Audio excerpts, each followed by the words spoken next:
రెండవ భాగములో కొత్త నిబంధనలో 2వ తిమోతి పత్రిక 4వ అధ్యాయము 2వ తిమోతి పత్రిక 4వ అధ్యాయము 7వ వచనము మాత్రమే నేను చదువుతున్నాను, దయచేసి చిత్తగించండి. 2వ తిమోతి 4:7 అండి. మంచి పోరాటము పోరాడి తిని, నా పరుగు కడముట్టించి తిని, విశ్వాసము కాపాడుకొంటి. చిన్న మాట మనం ప్రార్థన చేసుకుందాం. ప్రేమ కలిగిన మా యేసు నాయనా, నీ దివ్య వాక్యము కొరకు మేము ఆశగా ఎదురు చూస్తున్నామయ్యా. నీ వాక్యం మమ్మల్ని తాకితే చాలు, మేము బ్రతుకుతాము తండ్రి. నీ వాక్యం ఒకసారి స్పృశిస్తే చచ్చిన శవాలు కూడా బ్రతికి లేచి కూర్చుంటాయి నాయన. అయ్యా, నీ వాక్కులో అనంత శక్తి ఉన్నది. నీ వాక్యమే నీవై ఉన్నావు గనుక నీకు వందనాలు తండ్రి. ఒకసారి నీ వాక్య రూపిగా వచ్చి మమ్మను దర్శించండి, ముట్టండి, అద్భుత కార్యము చేసి మీరు మహిమను పొందండి. మేము నడుచుకునవలసిన మార్గం ఏమిటో ఇప్పుడు మీరు మాకు నీ వాక్య కాంతిలో చూపించండి. మీరు మాకేమి నేర్పదలుచుకున్నారో అది ఇప్పుడు నీ వాక్యం ద్వారా నేర్పండి. మాలో నీకు ఇష్టము కాని సంగతులు ఏమున్నాయో అవి ఇప్పుడు నీ వాక్యం ద్వారా తొలగించి మమ్మల్ని ధన్యులను చేయమని యేసయ్య నామములోనే వేడుచున్నాము తండ్రి. ఆమేన్, ఆమేన్. స్తోత్రం. ప్రభునందు ప్రియులారా, చదవబడిన లేఖన భాగమును మనం ఇదివరకే కొన్ని వందల సార్లు ఎత్తి చెప్పుకొని, నెమరు వేసుకొని, జ్ఞాపకానికి తెచ్చుకొని ధ్యానించి ఉంటాం. ఈ మాటలు మనకు చిరపరిచితములు, సుపరిచితములు. అయినను మరో ఒకసారి ఒక వినూత్న కోణములో వాటినే మరలా ధ్యానించి కొంత సందేశాన్ని మన హృదయంలో నింపుకోవాలని పరిశుద్ధాత్మ దేవుడు ఇచ్చయించాడు, సంకల్పించాడు. ఒక నూతన కోణంలో వీటిని చూద్దాం. పౌలు సాధించిన 3 పనులు, మనము సాధించవలసిన 3 పనులు. పౌలు భక్తుడు ఈ వచనములో తన సాక్ష్యం చెబుతున్నాడు. పౌలు సాక్ష్యమును మనం విన్నప్పుడు మనం వెంటనే ఏం నేర్చుకోవాలంటే, ఇలాగు చేయమని పరిశుద్ధాత్మ దేవుడు నాతో చెబుతున్నాడు అని మనం అనుకోవాలి.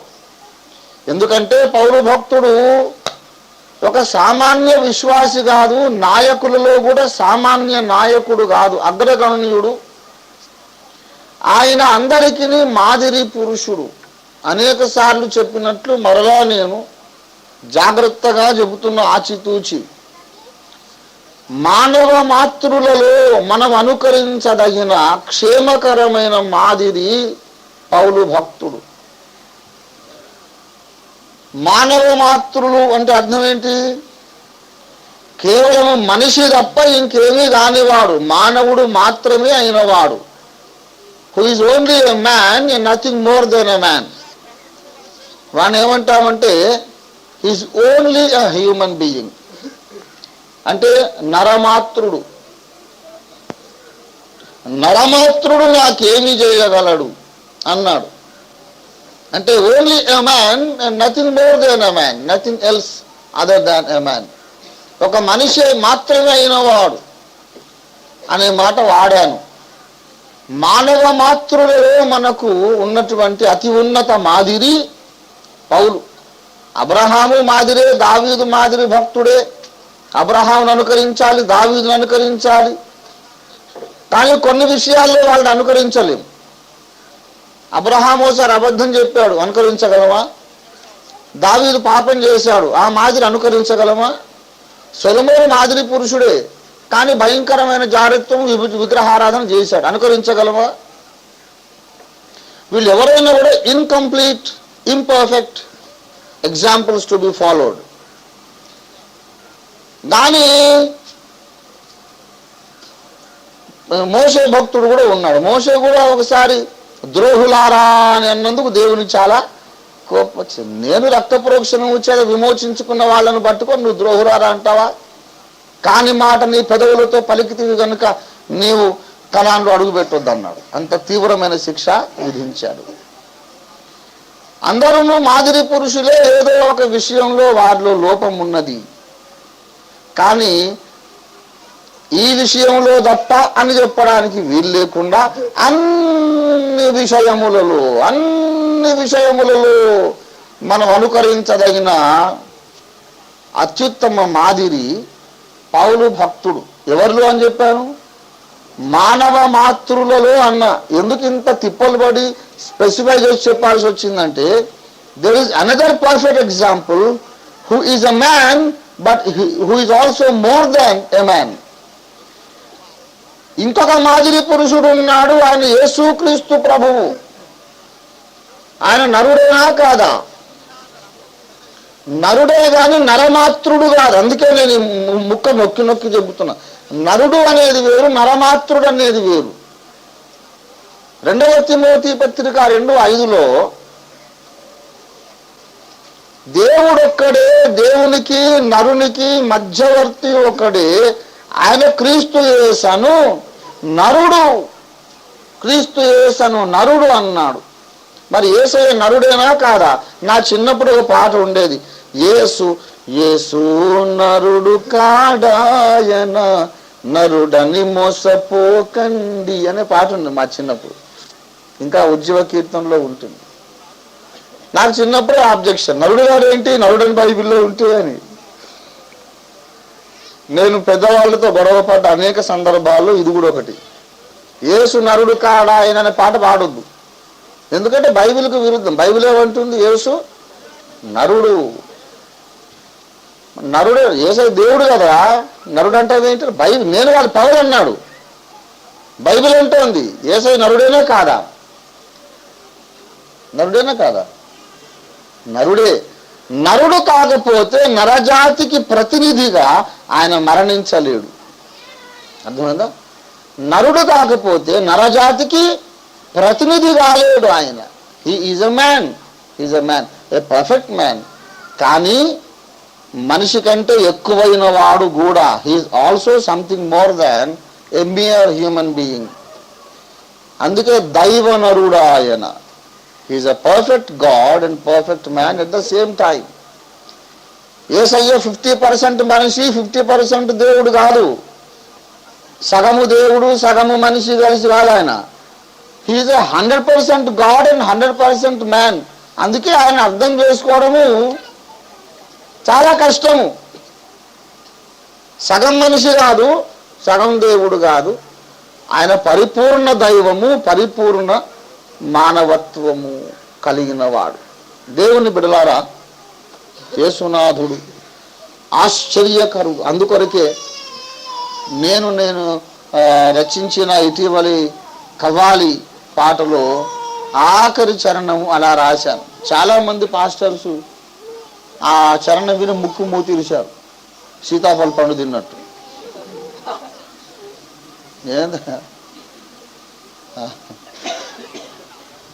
ఏం రాశానంటే, ధరణిని దేవుడై పరమున మనుజుడై, ధరణిని దేవుడై పరమున మనుజుడై, ధరణిని దేవుడై పరమున మనుజుడై, ఇమ్మానుయేల్ ప్రభు మహిమలెన్ను చూపెగదా, ఇమ్మానుయేల్ ప్రభు మహిమలెన్ను చూపెగదా.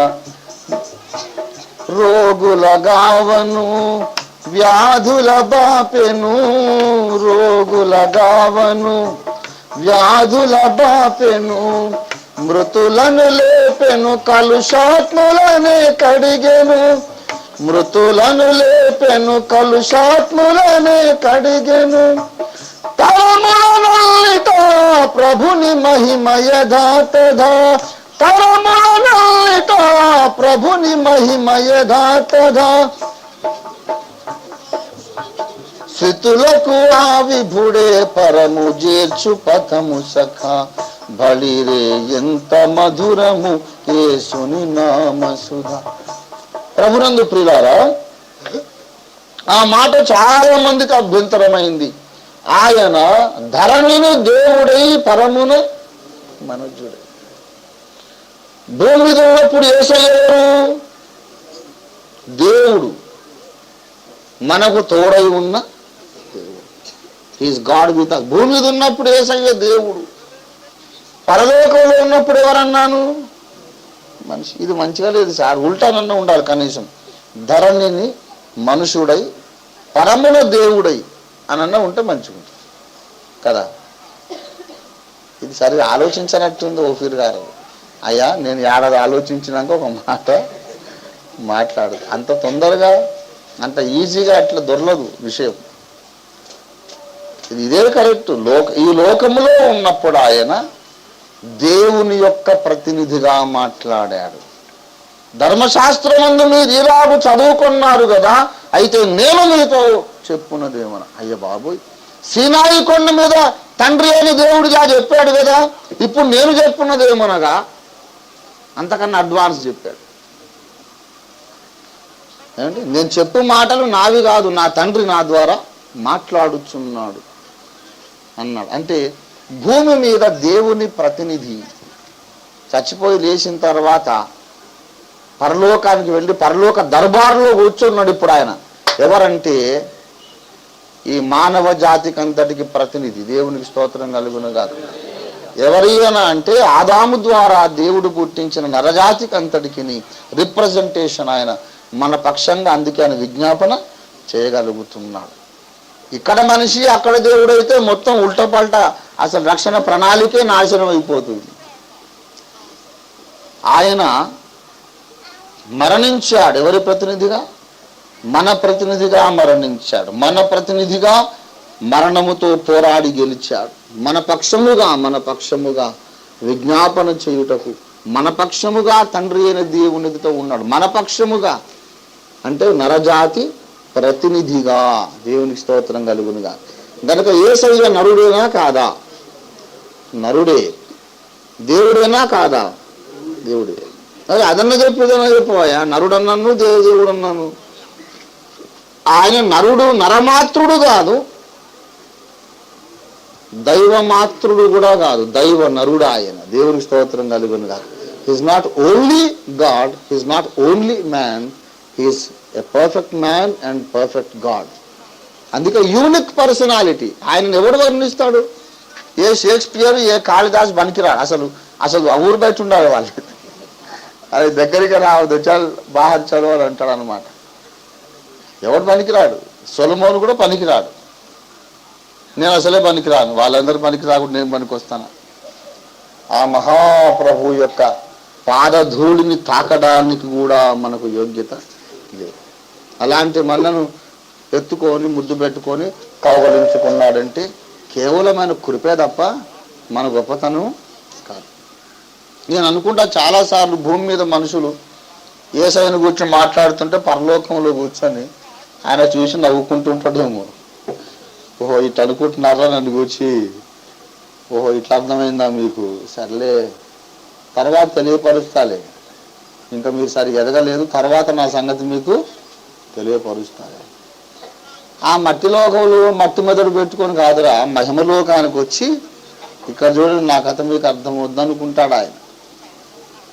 అయినను దేవుని గూర్చిన మన యొక్క మాటలు చాలాసార్లు యోగ్యంగా ఉండకపోయినను మనతో ఆయన సంసారం చేయడానికి ఇష్టపడుతున్నాడు. దేవుని స్తోత్రం కలుగును గాక.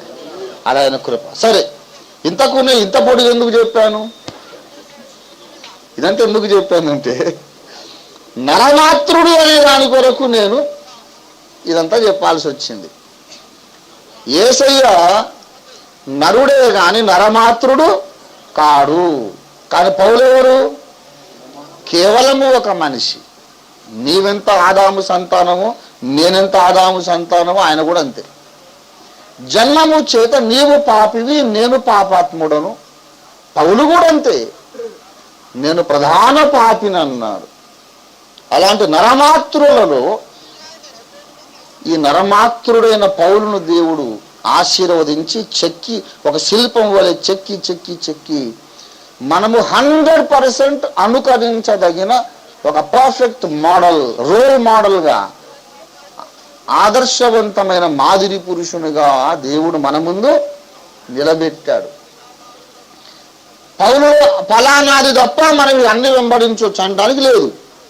అది నేను చెప్తున్నటువంటి ఆ చూపుతున్న భేదం అన్నమాట. దావీదు వలె నడుచుకొనుడి, ఎక్సెప్ట్ మిద్దె మీద సాయంత్రం తిరుగుడు తప్ప.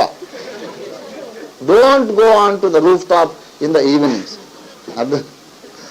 అది ప్రాబ్లం. అక్కడ పోయినామంటే మళ్ళీ అంత సమస్య మొదలైంది. దావీదును అనుకరించుడు, అబ్రహామును అనుకరించుడు, సొలొమోనును అనుకరించండి, కానీ పౌలును మాత్రం 100% అనుకరించండి. దేవుని స్తోత్రం కలుగును గాక.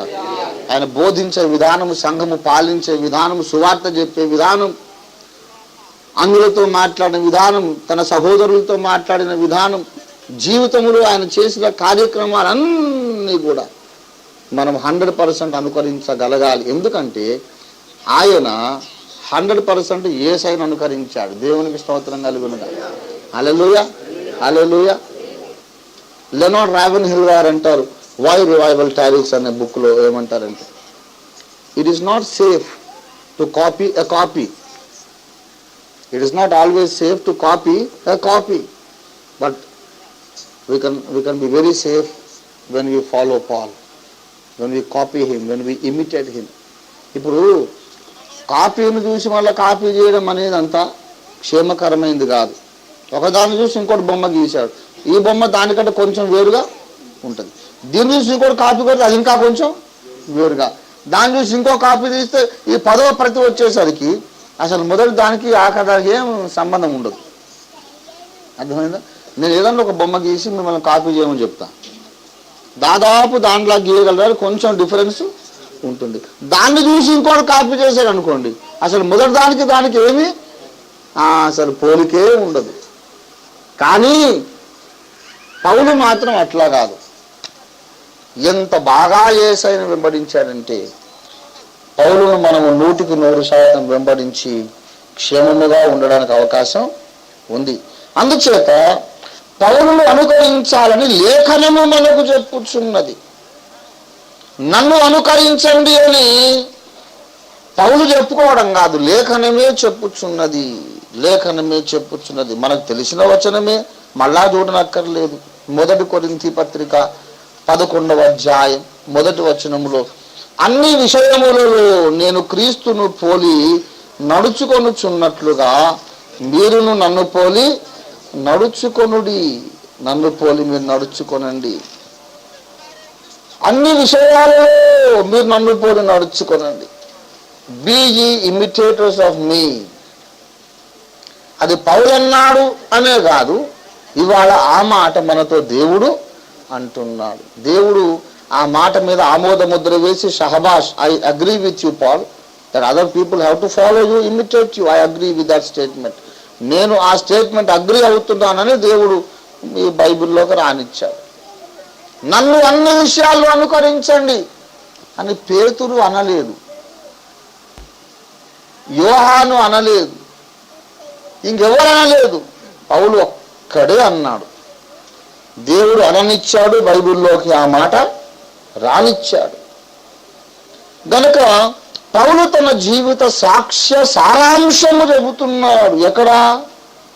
2వ తిమోతి 4:7లో పౌలు తన జీవితానుభవ సారాంశము, జీవిత సాక్ష్యము యొక్క సారాంశం చెబుతున్నాడు. తూకిగా కట్టే కొట్టే తెచ్చి అన్నట్టు 3 ముక్కలలో, అదేంటో ఇప్పుడు నేను చెప్పను, చెప్తే ప్రసంగ వాతావరణం చెడిపోతుంది.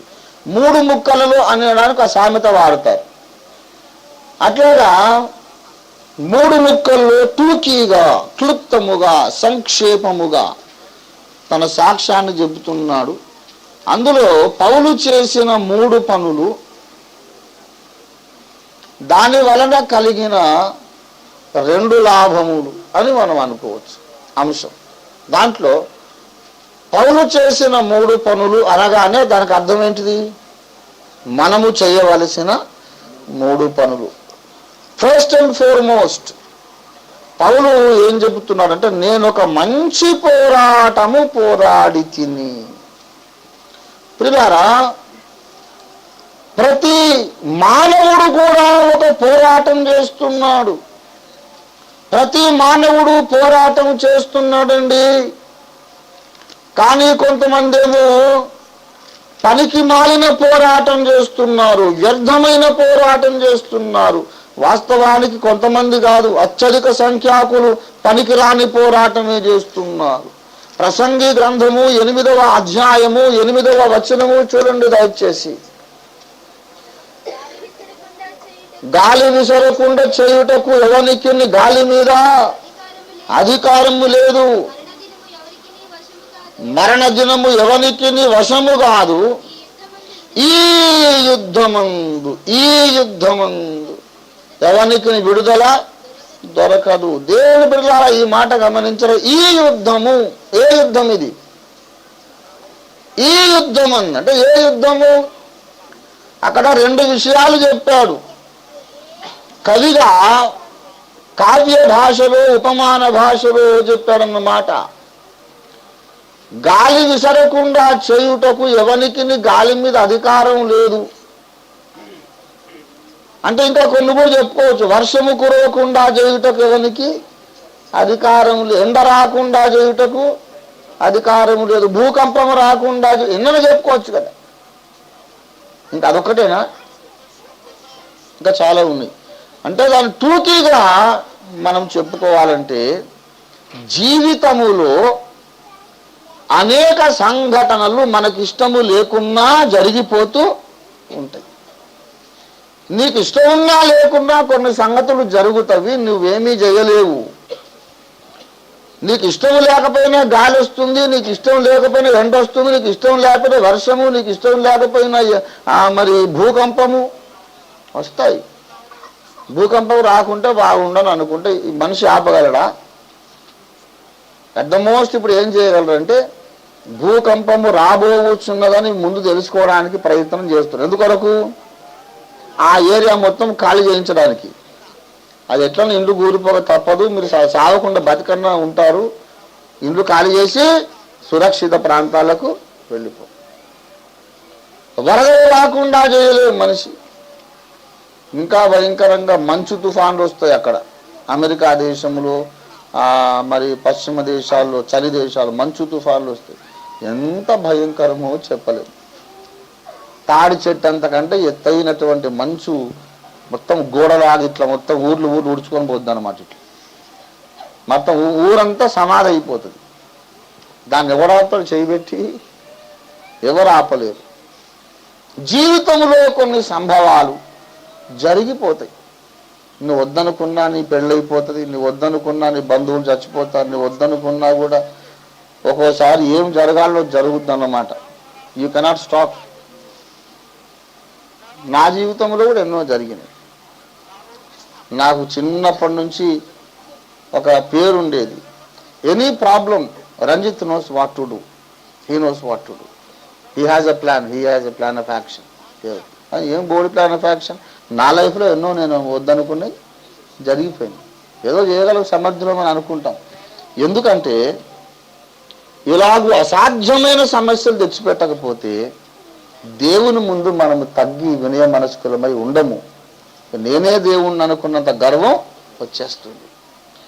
నీవు నరమాత్రుడివిరా, దేవుడివి కాదు. నీ బలానికి నీ జ్ఞానానికి ఒక పరిమితి ఉందని చూపడానికి దేవుడు మన ఇష్టానికి వ్యతిరేకంగా కొన్ని పనులు చేస్తాడు. గాలి విసరకుండా ఎవడు ఎలా ఆపలేడు. నీ జీవితంలోని సంగతులను నీవు ఆపలేవు.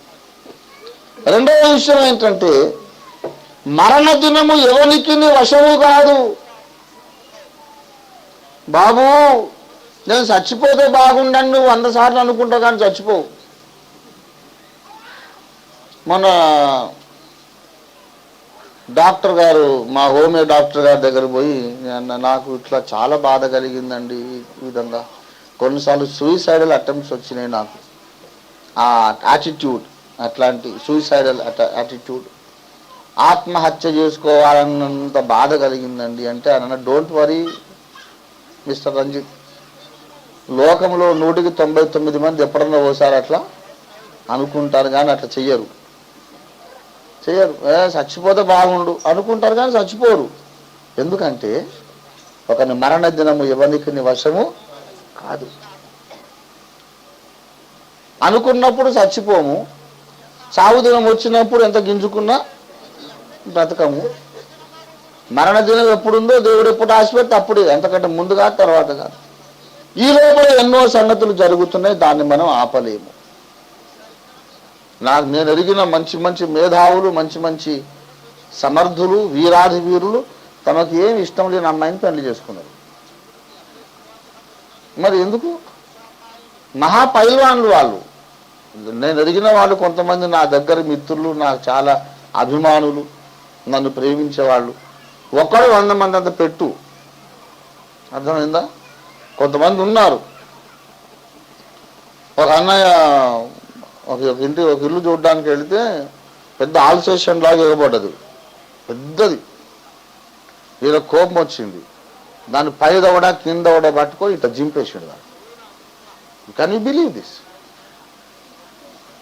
అట్లా అనమాట. అటువంటి మహావీరులను ఎరుగుదును.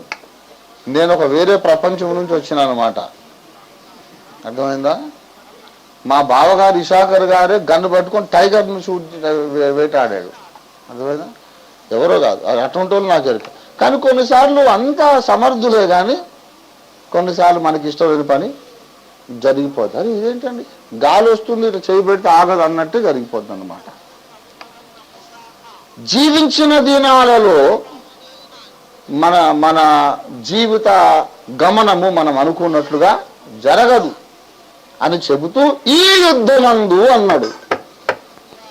బ్రతకక తప్పని పరిస్థితి, బ్రతికి ఉన్నప్పుడు కూడా ఇష్టం లేని పరిస్థితులు జరుగుతున్నా సరే ఎదుర్కోలేని పరిస్థితి ఈ యుద్ధము అంటే జీవన పోరాటము అంటున్నాడు.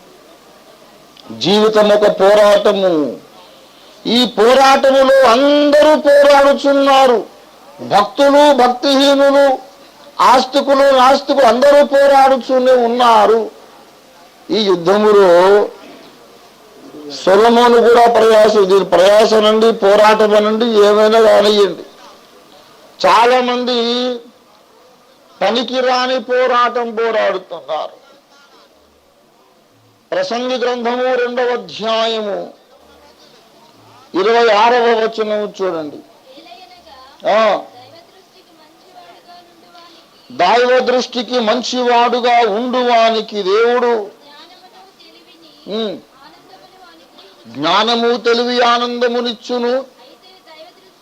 దైవ దృష్టికి ఇష్టుడగు వానికి ఇచ్చుటకై ప్రయాసపడి పోగు చేయు పనిని ఆయన పాపాత్మునికి నిర్ణయించును. ఇది వ్యర్థముగాను ఒకడు గాలికై ప్రయాసపడ్డట్టుగా ఉండదు. కొంతమంది కష్టపడి రాత్రి మెగళ్ళు పోగు చేసి ధన సంపద కూడబెడతారంట. వీడు కూడబెట్టింది వీడు తినడంట, ఎవరో తింటారు. ఏమండి, కష్టపడి కోటీశ్వరుణ్ణి కావాలి అనుకున్నాడు, కానీ అయ్యిండు. అయ్యేసరికి 60 ఏళ్ళ వయసు వచ్చింది, కీళ్ళ నొప్పులు వచ్చినాయి, షుగర్ వచ్చింది, బీపీ వచ్చింది, గుండె బలహీనత వచ్చింది. కోటీశ్వరుడు అయ్యాడు, ₹1 కోటి ఉన్నాయి బ్యాంకులో. డాక్టర్ దగ్గర పోతే చెప్పిండు, నువ్వు మిఠాయి తినొద్దు, నాన్ వెజిటేరియన్ తినొద్దు, నువ్వు ఏం తినొద్దు, ఏమంటే ఏం గడ్డి తినాలి, ఏదో. కోటీశ్వరుడు ఏం లాభము? రాత్రి మగళ్ళు ధన సంపాదన. ఇది ఒకడు గాలికై ప్రయాసపడినట్లుగా. రేపిచ్చోడా, ఏం కట్టుకుపోతావు, ఏం అనుభవిస్తావు? నీవు ముద్ద కలుపుకొని నోట్లో పెట్టుకొని మింగిందే నీకు దక్కింది, బ్యాంకులో ఉండదు దక్కినట్టు కాదు. నువ్వు గుట్టుకోమంటే వారసులు ఎవరు అని వస్తారు వాళ్ళు.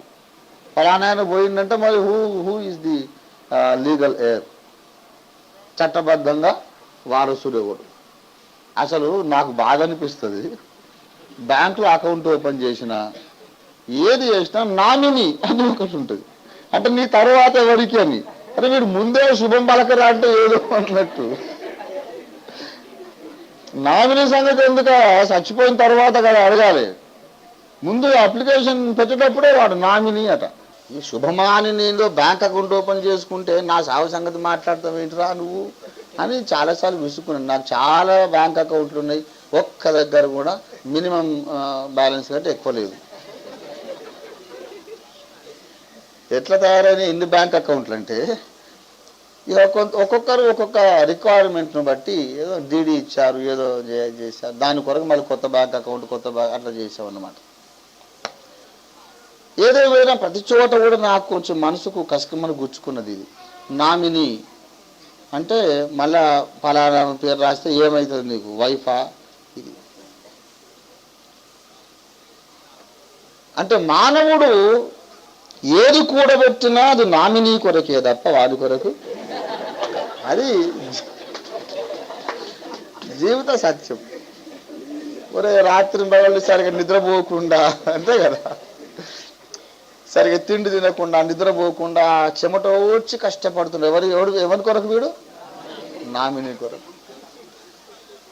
ఇదేమన్నా పనికొచ్చే పోరాటమా, పనికిరాని పోరాటమా? వేస్ట్ రా నాయన, వ్యర్థమే వ్యర్థం అని ప్రసంగి చెప్పుచున్నాడు. ఈ పోరాటము వ్యర్థము. ప్రసంగి పోరాడాడు, ఇది ఇంకొక పిచ్చి పని చేశాడు. ప్రసంగి మొదటి అధ్యాయము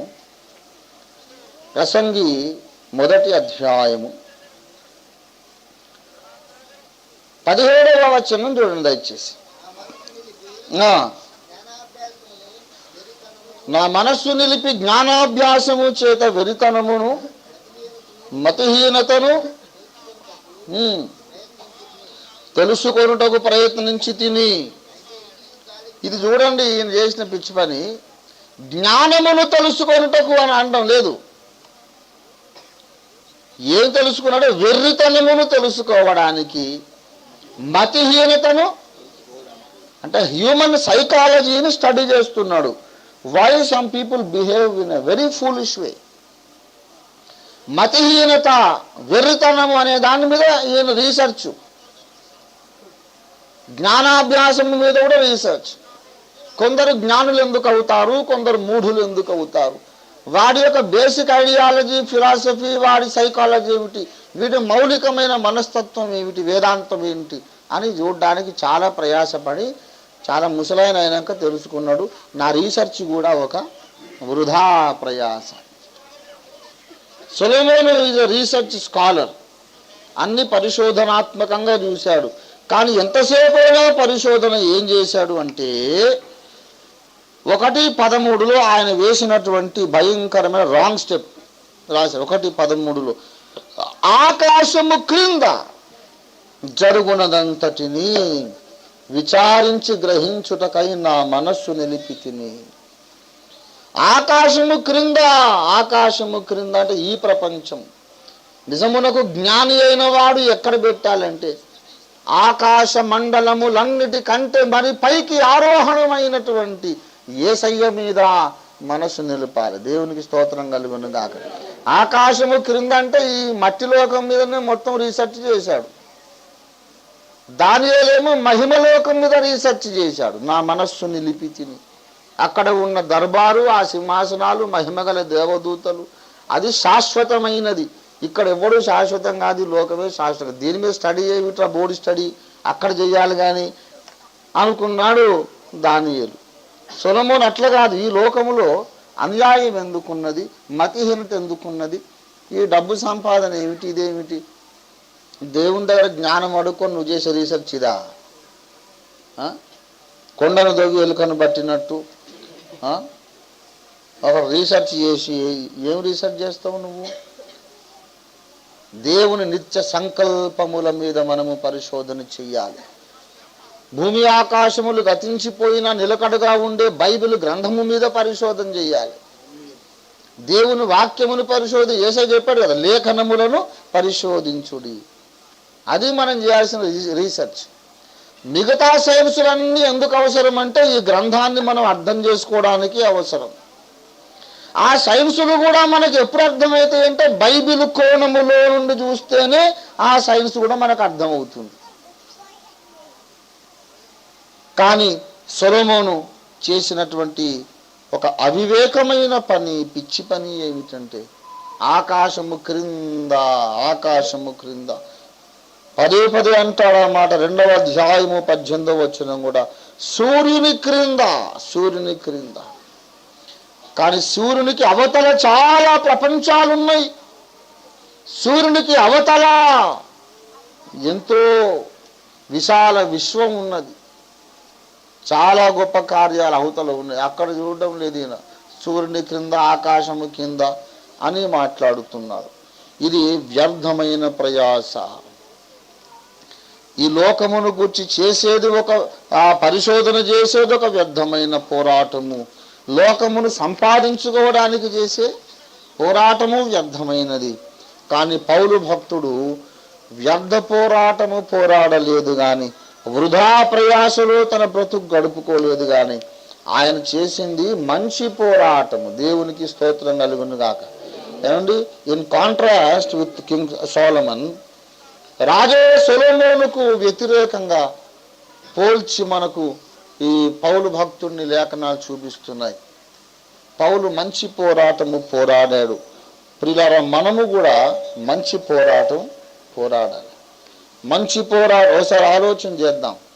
ఇప్పుడు నీవు నీ జీవితంలో చేస్తున్న పని ఏమిటి? ముక్కుసూటికి అడుగుతున్నా. Right now, this moment, what is that you are doing, you are engage in your life? నీ జీవితంలో ఏ పని చేస్తున్నావు? గుండెల మీద చేసుకొని చెప్పు. అది మంచి పోరాటమేనా? అది మంచి పోరాటమేనా? నీ వ్యాపారము, సంసారము, అది ఇది రాజకీయం ఏమన్నా చెయ్యి. ఏది చేసినా అది మంచి పోరాటమై ఉండాలి. మంచి పోరాటం ఏది అనంటే, దేవుని బిడ్డలారా, పరలోకమునకు వెళ్ళిన తర్వాత దేవుని చేత మెప్పు పొందేదే మంచి పోరాటం. ఇంకేది మంచి పోరాటం కాదు. నన్ను కుల పోరాటాల్లో దింపాలని చాలామంది చూశారు. పిచ్చోడా, నాకే కులం లేదు, కుల పోరాటం నేను ఉండడం ఏంటిది, నువ్వే నా పోరాటంలోకి రమ్మని చెప్పాను. That is not wise. Bharatiya Kraistava Parishad అని పెడతాను. దానికి అన్ని కులములలో నుంచి రక్షింపబడిన వారు దాని కమిటీ ఉంటారు. ఎన్నో పోరాటాల్లో, రాజకీయ పోరాటాల్లో దింపాలని చూశారు. రాజకీయం కాదు, నాది సువార్త పోరాటం అని చెప్పాను. కారణం ఏమిటంటే, పనికిరాని పోరాటాల వలన మన టైం వ్యర్థమైపోతుంది. పరలోకానికి వెళ్ళిన తర్వాత దేవుడు దాన్ని ఏమాత్రం కూడా మెచ్చుకోడు. దేవుని బిడ్డలారా, మంచి పోరాటము అనే వాటిలో మొట్టమొదటిది సువార్త విశ్వాసపక్షమున పోరాటము. ఫిలిప్పీ పత్రిక 1:28 చూడండి దయచేసి, కొంచెం గట్టిగా. నేను వచ్చి మిమ్మల్ని చూచినను రాకపోయినను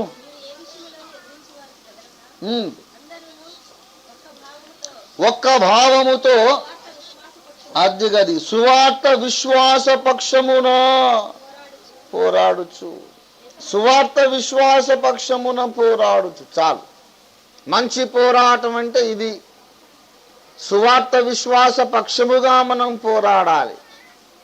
మన పోరాటం దీని కొరకు. అంటే అర్థం ఏంటి? సువార్త ప్రకటనలో ఇమిడి ఉన్నటువంటి ముఖ్య విషయాల కొరకు మనం పోరాడాలి.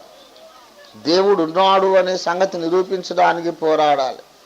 రక్త ప్రోక్షణము లేకపోతే పాప క్షమాపణ కలుగదు నిరూపించడానికి పోరాడాలి. రక్త ప్రోక్షణము చేసిన వాడు యేసునాథుడు ఒక్కడే అని అందరికీ తెలియజెప్పడానికి మనం పోరాడాలి. ఇది మన జీవిత గురి. ఈ పోరాటం పోరాడిన వాడు ఎప్పుడైనా దేవుని ముందు సిగ్గుపడడు. ఈ పోరాటం చేసిన వాడు దేవుని ముందు సిగ్గుపడడు. మంచి పోరాటం పోరాడాలి. నేను చాలా పోరాటాలు చేస్తున్నా. అసలు ప్రపంచంలో కులం అనేది ఉండొద్దు అనేది నా పోరాటం. అందరూ ఒక్క జాతి కావాలి. మీరు ఎవరయ్యా అంటే మేము మనుషులం అనేది ఉండాలి అంతే. ఎవరయ్యా మీరంటే భారతీయులు అనేది ఉండాలి. అంతేగాని మీరు ఏమిట్లు, మీరు అంటే ఏమిటి, మేము మనిషిట్లు. అదే, అంతకంటే ఇంకేమి కులం.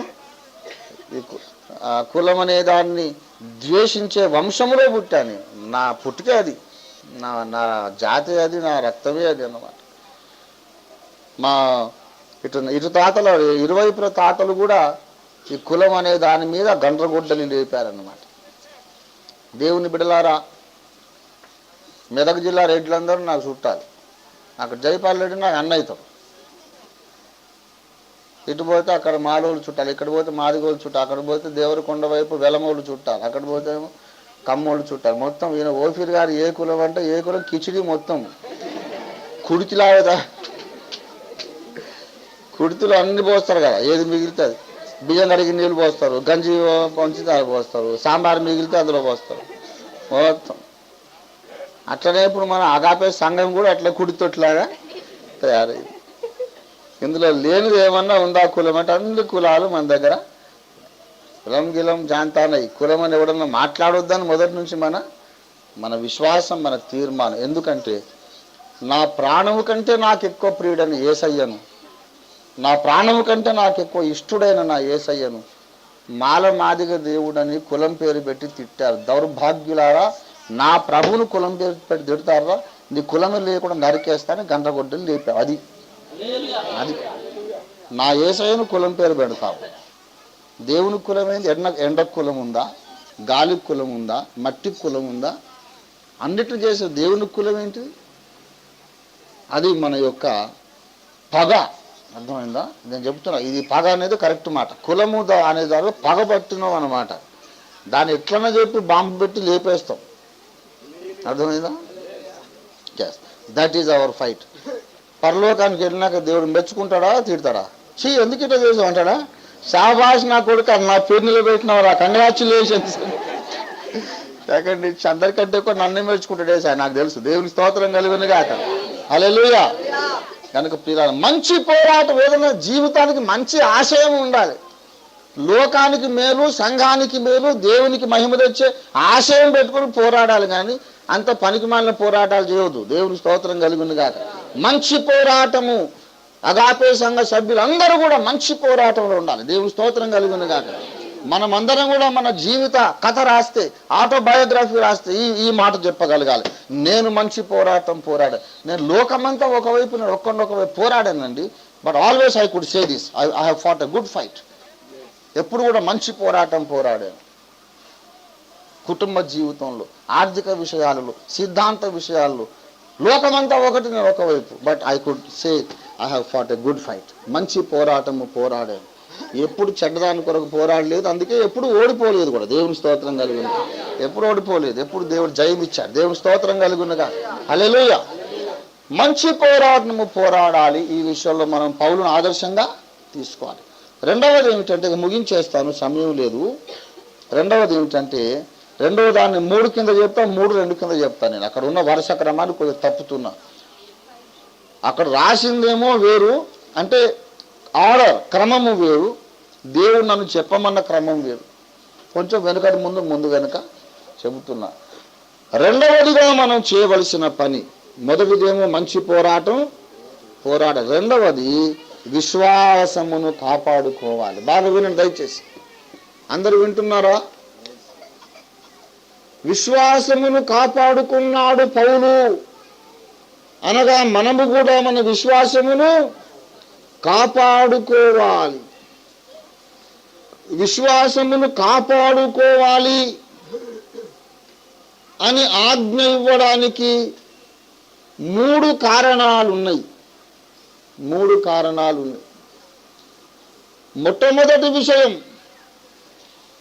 అసలు విశ్వాసమును కాపాడుకోవాలి అంటే అర్థం ఏంటంటే, నీవిప్పుడు నమ్ముచున్న దానిని మునుముందు కూడా నమ్ముచూనే ఉండగలగాలి అన్నమాట. నేను 20 ఏళ్ల కిందట ఏమి నమ్మానో ఇప్పుడు అదే నమ్ముతున్నా. నేనేమి నమ్మానో అదే నమ్ముతున్నా. ఆనాడు నేను నమ్మాను, కర్మెలు కొండ మీద ఏలియా భక్తుని దగ్గరికి అబద్ధ ప్రవక్తలు వచ్చినట్లుగా అందరూ వచ్చి అగ్ని పరీక్ష చేత ఎవరు దేవుడో పరీక్షించి తేల్చుకున్నట్లుగా క్రీస్తు సంఘములో కూడా సిద్ధాంత పరీక్ష రావాలి. సిద్ధాంత పరీక్ష జరగాలి. అందరూ రావాలి. సిద్ధాంతాలు వాక్యము చేత పరీక్షించాలి. వచ్చినప్పుడు 3 సిద్ధాంతాలతో వచ్చారు. ఒకడేమో ఆశేరాదేవి అంటాడు, ఒకడేమో బయలుదేవి దేవుడు అంటాడు, ఈయనేమో యెహోవా అంటాడు. వెళ్ళేటప్పుడు అందరూ ఒక సిద్ధాంతం, యెహోవాయే దేవుడు. అలాగూ సంఘములో జరగాలి అని నేను అప్పుడు నమ్మాను, ఇప్పుడు నమ్ముతున్నాను. యేసయ్య వచ్చేదాకా నమ్ముతున్నా. ఇదే నా పోరాటం. ఇది మంచి పోరాటమా చెడ్డ పోరాటమా? బిల్కుల్ మంచి పోరాటం. ఇది చెడ్డ పోరాటం అన్నోడు ఎవడన్నా ఉన్నాడు సర్వ ప్రపంచంలో? ఏలియా చేసింది మంచి పోరాటం. దేవుని స్తోత్రం కలుగునుగా. ఏనాటికైనా సంఘము అన్ని డినామినేషన్లు పోయి ఏకమవుతుందని ఆనాడు నమ్మాను, ఈనాడు కూడా నమ్ముతున్నా. విశ్వాసము కాపాడుకోవడం అంటే అది. చాలా మంది మధ్యలో విశ్వాసం వదులుకున్నారు. చాలా మంది విశ్వాసాన్ని వదులుకుంటారండి. ఒకప్పుడున్న పట్టుదల మళ్ళీ ఉండదు కొంతమందికి. అరే ఎంతమందిని చూశాను నేను. ఒకసారి నేను 82లో బిహెచ్ఎల్ టౌన్షిప్లో యునైటెడ్ చర్చ్ కాంపౌండ్లో వాక్యం చెబుతూ ప్రకటించాను. ప్రపంచములోని ప్రతి విధమైనటువంటి చెడుగును కడిగి వేయడానికి నేను ఒక సైన్యాన్ని నిర్మించబోతున్నాను. ఎవరైనా ఇష్టం ఉన్న వాళ్ళు వచ్చి నాతో చేతులు కలపండి ప్రకటించాను మైక్లో. 82లో I was a man of 23 years. ప్రకటిస్తే అక్కడ పెద్ద ఆఫీసర్ ఒక ఆయన వచ్చాడు. Pastor, I want to join your army. నన్ను మీ సైన్యంలో చేర్చుకోండి. Welcome in to the army of God. దేవుని సైన్యంలోకి స్వాగతం, రండి అని కావలించుకున్న స్టేజ్ మీదనే కొంతకాలం అగాపే చర్చిలో ఉన్నాడు. తర్వాత ఎందుకు పోయిండో ఏమైండో ఎక్కడికి పోయి వెళ్ళిపోయి. What happened? ఏమైనా ఆయనకు నాకు ఏం పంచాయతీ లేదు, ఏమీ లేదు. ఆయన నేనేమనలేదు, నన్ను ఆయన ఏమనలేదు. ఎందుకు వెళ్ళిపోయాడంటే దర్శనము రాను రాను మసగ పారిపోయింది. దినములు గడిచే కొలది మన కళ్ళ ముందుండే దర్శనము రాను రాను మసకబారిపోతుంది. వయస్సు మీద పడే కొద్దీ లోకము కనిపించదు కదా. ఆత్మీయంగా ముసలితనం వచ్చే కొద్దీ ఆత్మీయ దర్శనం కనపడదు. మెల్లిమెల్లిగా దర్శనం డిమ్ అయిపోయిందన్నమాట. I want to be in your army. నేను సైన్యంలో ఉంటాను. మరి నేను చల్లారలేదే, మరి అప్పుడు ఎట్లా ఉన్నానో అగ్గిలాగా ఇప్పుడు అదే. ఇదే అగ్గి 20 ఏళ్ల కిందట, ఇదే అగ్గి ఇప్పుడు కూడా. I never change, I never cool down. ఎందుకు వీళ్ళకు చల్లారిన స్థితి వచ్చేసింది? చాలామంది తాము నమ్ముచున్న దానిని పట్టుదలగా నమ్మడానికి చాలామందికి శక్తి ఉండదు. అయితే ప్రియులారా, మనము నమ్ముచున్న దానిని నమ్ముచూనే ఉండగలుగుట, విశ్వాసమును కాపాడుకొనుట అనేది మనం సాధించవలసిన గొప్ప కార్యం. దేవుని స్తోత్రం కలుగునుగా. హల్లెలూయా. ప్రియులారా, ఈ మాట చెప్పడానికి కారణాలు ఉన్నాయి అన్నాను. మొట్టమొదటి కారణం ఏంటంటే మానవునికి సహజ బలహీనత ఏంటంటే ఒక మంచి అభిప్రాయమును వదిలిపెట్టుట ఒక సహజమైన బలహీనత. ఓ చెడు ఉందనుకో, చాలా గట్టిగా పట్టుకుంటాడు దాన్ని. సత్యాన్ని పట్టుకోడు, అబద్ధాన్ని పట్టుకుంటాడు. సత్యమైనది ఇస్తే కొంతకాలం పట్టుకొని వదిలేస్తాడు.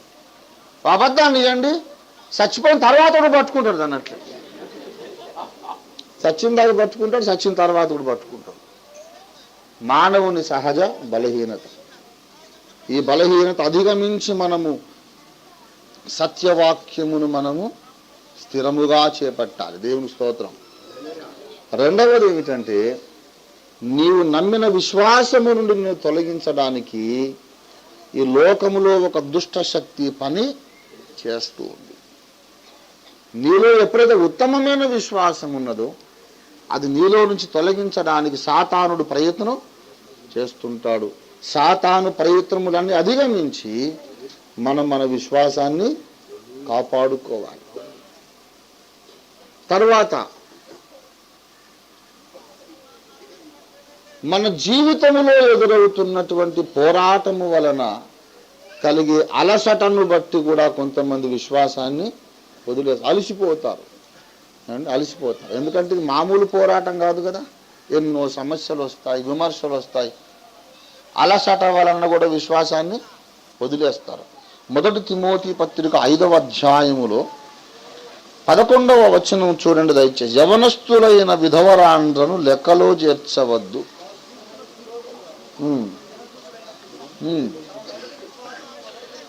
తన మొదటి విశ్వాసమును వదులుకొనిరను తీర్పు పొందిన వారై. మొదటి విశ్వాసమును వదులుకొనిరి అనే మాట కొరకు అది చదివించాను. 8వ వచనం కూడా చదవండి. ఎవడైనా స్వకీయులను విశేషముగా తన ఇంటి వారిని సంరక్షింపకపోయిన ఎడల వాడు విశ్వాస త్యాగము చేసిన వాడై అవిశ్వాసి కన్నా చెడ్డవాడై. విశ్వాసమును వదులుకొనుట, విశ్వాస త్యాగము చేయుట, ఈ రెండు ఒకటే. విశ్వాస త్యాగం అన్నా విశ్వాసమును వదులుకోవడం అన్నా ఒకటి. కొంతమంది స్త్రీలు వదులుకున్నారు, కొందరు పురుషులు విశ్వాసాన్ని వదులుకున్నారు. కానీ పౌలు భక్తుడు మాత్రం విశ్వాసమును నమ్మకంగా కాపాడుకున్నాడు. మనము నమ్మిన విశ్వాసమును గట్టిగా చేపట్టాలి. అంతకన్నా ముందు చిన్న జాగ్రత్త చెబుతున్నా. అసలు బాబును గట్టిగా పట్టుకుంటావు నిజమే, కానీ ముందు నువ్వు పట్టుకున్న విశ్వాసము వాక్య సారాంశము కాదు ముందు చూసుకోవాలి. నాస్తికుడు తన నమ్మకమును గట్టిగా చేపట్టును, దేవుడు లేడని ఎంత చెప్పినా మొండికేస్తాడు, వినడు. వాడు ఏమైనా పౌలు భక్తుడా? పౌలును అనుకరిస్తున్నాడు, శాబాష్ అనగలమా? ఏమండి, ఒక అమ్మగారు నాకు చెప్తుంది, వాళ్ళది చర్చ్ ఆఫ్ సౌత్ ఇండియా, చిలకరింపు సంఘం కదా, మంచి భక్తి పరులైనటువంటి సేవకులే, అందులో అనుమానం లేదు. నేను వాళ్ళ దగ్గర కూర్చొని మాట్లాడుతుంటే, బాబు యవ్వన కాలంలో నువ్వు చాలా గొప్పగా సేవ చేస్తున్నావయ్యా, చాలా సంతోషం. మమ్మల్ని కూడా దేవుడు బహుబలంగా వాడుకున్నాడు. అనేక సంఘములు స్థిరపరచడానికి దేవుడు మమ్మల్ని వాడుకున్నాడయ్యా, నన్ను మీ అంకుల్ను అని చెప్తూ, ఎక్కడ సంఘం బలహీనపడితే అక్కడ మమ్మల్ని పంపించేది, మేము పోయి దాన్ని బలపరిచి వచ్చేది అని చెప్తుంది. ఎట్లా బలపరిచిందమ్మా అని అడిగితే, చాలా చోట్ల సంఘాలు ముంచడం బాప్తిసం పొందుతామని మొదలైందట. అనగానే వీళ్ళు పోయి వాళ్ళని బలపరచరు పొందకుండా. ఎట్లా బలపరిచారు అంటే బాప్తిస్మం ఒక్కటే బైబిల్లో ఉంది కదా, అది చూపెట్టి బలపరచరు. మీరు మళ్ళీ ముంచడం పొందొద్దు. చిలకరింపు పొందారు కదా, బాప్తిస్మం ఏదో చిలకరింపు ముంచడం పొందారు లేదా? పొందారు. బాప్తిస్మం ఒక్కటే ఉందా లేదా? ఉంది. కనుక రెండోది పొందొద్దు, అయిపోయింది అని ఇక వాళ్ళు ఎవ్వరు ముంచడం పొందకుండా మేము కాపాడాం. ఆ విధంగా సంఘాలను మేము బలపరిచినామని చెప్తుంది. మహాతల్లి కొన్ని వేల మందిని పాడు చేశారు కదమ్మా మీరు. లేదయ్యా, స్థిరంగా ఉండాలి, అక్కడిక్కడ కొత్త విశ్వాసాల్లో పోవద్దంటు.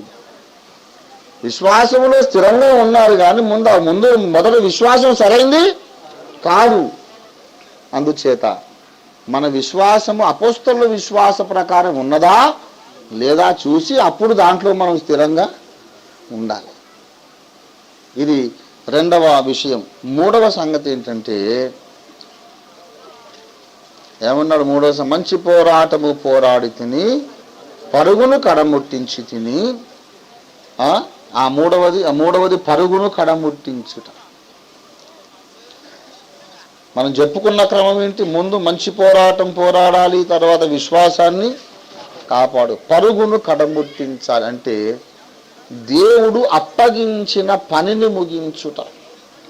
ఏమండి, దేవుడు ప్రతి మనిషికి ఒక పని అప్పగించాడు. నేను ఎప్పుడు మరణానికి భయపడలేదు. మరణానికి భయపడే వాడిని అయితే ఇన్నిసార్లు వాళ్ళు సువార్త విరోధులు నన్ను కొట్టే అవసరం రాదు.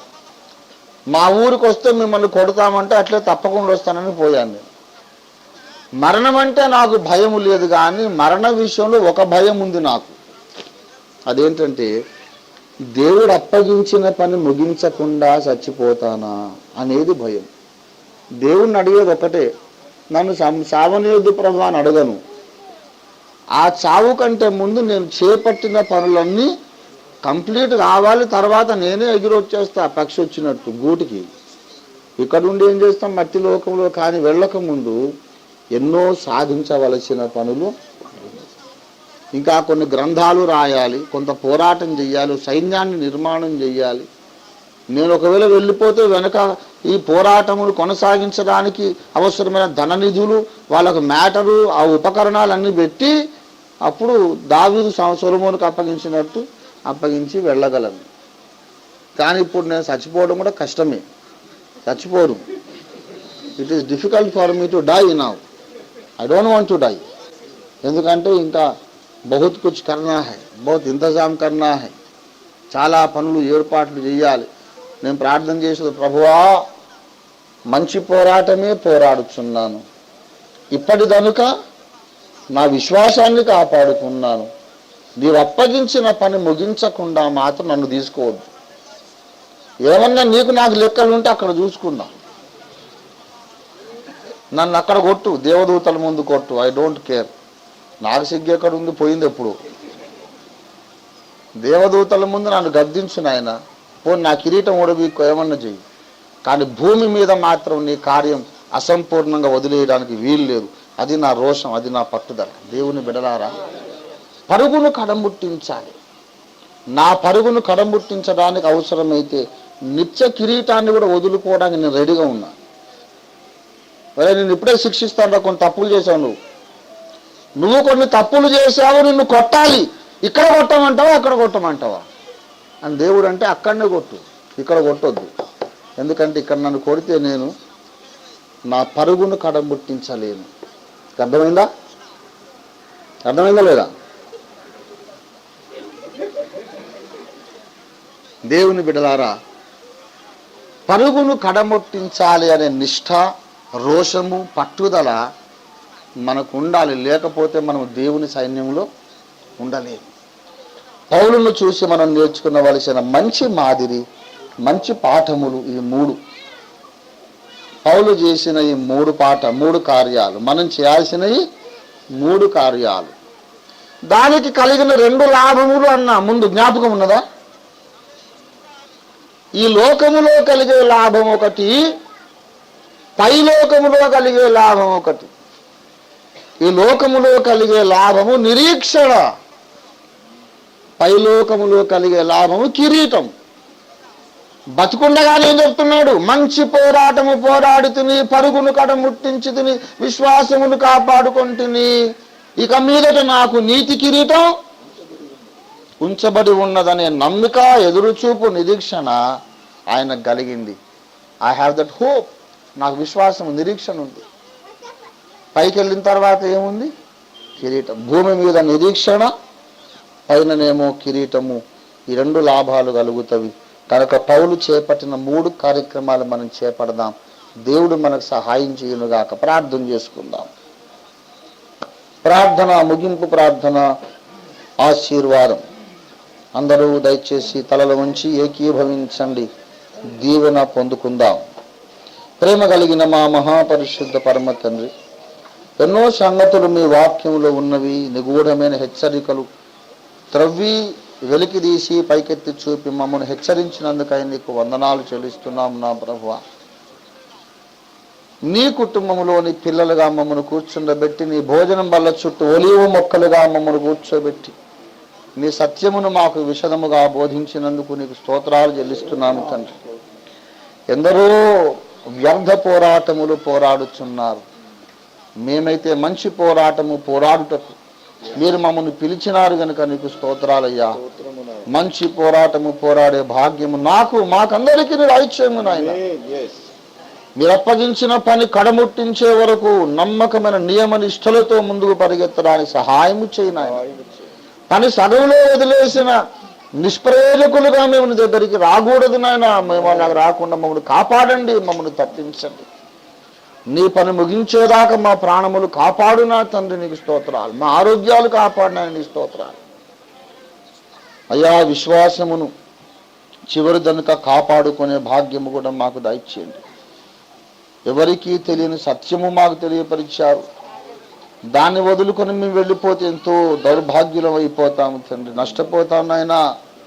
అట్లా పడిపోకుండా, చెడిపోకుండా మీరు మాకు బయలుపరిచిన ఉత్తమ విశ్వాసములో స్థిరముగా నిలిచినట్లు మమ్మల్ని బలపరచండి ప్రభువా. నిరీక్షణ గల ప్రజలుగా జీవించి మీరు ఆకడలోని పిలుపందుకొని ఎగిరి వచ్చి మిమ్మల్ని మధ్యాకాశములో చేరుకొని